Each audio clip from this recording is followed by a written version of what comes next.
This is the room where they will be blocking the eyes so that they can go into surgery. So Dr. Pica is right now getting the first person blocked, and there's 3, and they'll go through 40 today.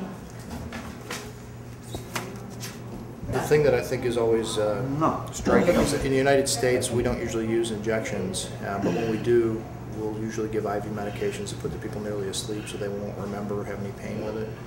But this is not this hurts pretty good, and every time I've come to Nicaragua or other developing countries where the folks have lived a pretty hard life, I'm amazed at how when we give these shots around the eye, they just sit there and they hardly make them move. They don't whine, they don't cry, they don't scream. And if we did this to folks in the States, it's a totally different experience. Just sort of goes to tell how hard a life they've lived, that they can just take this. No loss. For us to do the surgery here, since most of these cataracts are very difficult, we're numbing around the eye, giving an injection not into the eye but around the eye. And what it does, it keeps the eye from moving, it keeps them from feeling things during the surgery. So this is usually the worst part of the surgery for them. So we've brought most all our own stuff, and then this microscope here I donated. So this is the exact same microscope that we use back home in my surgery center. It's a very nice microscope, so it lets the docs here do as good a surgery as possible and to help teach their residents. What I'm doing here, if you can see, is the cataract is the natural lens inside a person's eye that gets clouded over. And what we're doing is removing that cloudy lens and replacing with a crystal clear lens implant. You know, we can make it look fairly easy with all of our, technology, but unfortunately the technology is fairly expensive, and it's very difficult for poorer countries to have this technology. But the nice thing about Nicaragua is, by making donations of the basic equipment, they're able to do a lot of their own surgeries themselves. It's nice when we come that we can do these cases, but after we leave, they can still do them. This is what's called a phaco machine, a phaco emulsifier. I'm breaking the cataract up into tiny pieces so that we can remove it. The incision that we use is about 2.5 to 3 millimeters in size. It's being sucked out through the little tubing. So the cataract itself is like a little rock inside the eye, and by the time we take it out, it's been broken up into mush, so you can't really see it. It might come out as like a little yellowish fluid. So we leave the little capsular bag in place that the cataract sits in, and then we put the lens implant in. The implants we use, they fold like a little taco. It's fine. It's fine. Perfect. And then that's how we're able to get it through a tiny little incision like that.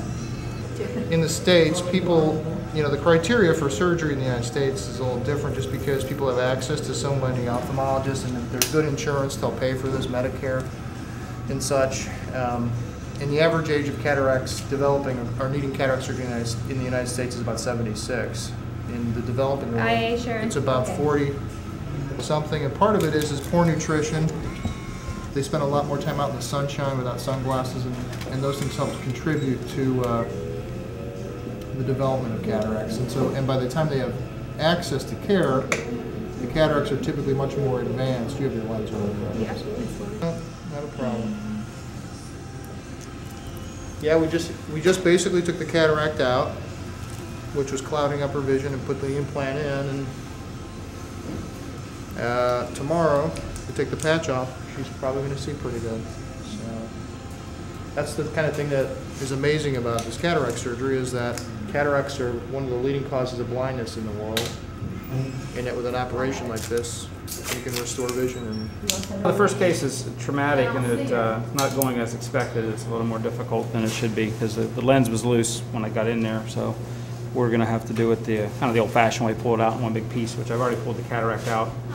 And we'll put an implant in. He'll do fine. It's just a little more difficult because of the trauma in the past. The first case was a real difficult case. He had prior trauma and the lens was loose. So we had to put the implant in the sulcus, and it still was too loose. We had to take it back out, put another implant in the anterior chamber. It was not a lot of fun for me, but it turned out real nice. So the challenge. You run into more challenges here than you do back in the States, that's for sure. They've been a little bit tougher than expected this morning. They're always difficult here.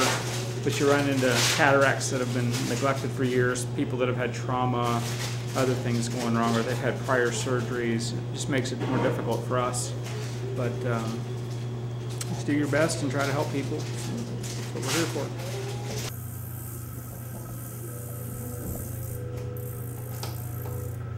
This gentleman he's only got one eye. And we just operated on his only eye and he was blind in that eye, so you can tell otherwise he's handicapped as well, he doesn't have any legs, so this is what's kind of fun and hopefully will make a difference. So maybe we'll take a look at him tomorrow too and see what he's seeing. I think Dave and I both have had some pretty hard cases. In fact, the one before that I was telling you, I think was probably the second hardest case I've ever had. So it's just, he was blind from the cataract, he had a tiny little pupil, and he had pressure behind the eye and had some bleeding. So not all cases go well. Thank you. Hi, I'm Dr. Stahl. This is actually my third trip to Nicaragua. We were actually heading off to Bolivia, and God steered us here. And you know, the thing about this is when you see patients the next morning, they're laughing with you, they're crying with you, they're praying with you. You just don't get this in the United States. The people back here can't see food on their plate, they can't see to walk in the room, and when they see the next morning, it's for them a miracle. So that's why we come down. Typically, on a month's time back home, you'll have one really difficult case. Here, every single case you do is the most difficult case you're going to do over an entire year's time back home. So it's just case after case of people with very difficult. But you know, the other option is they stay blind, which isn't a good option. So you do what you can and get people seeing as much as they can.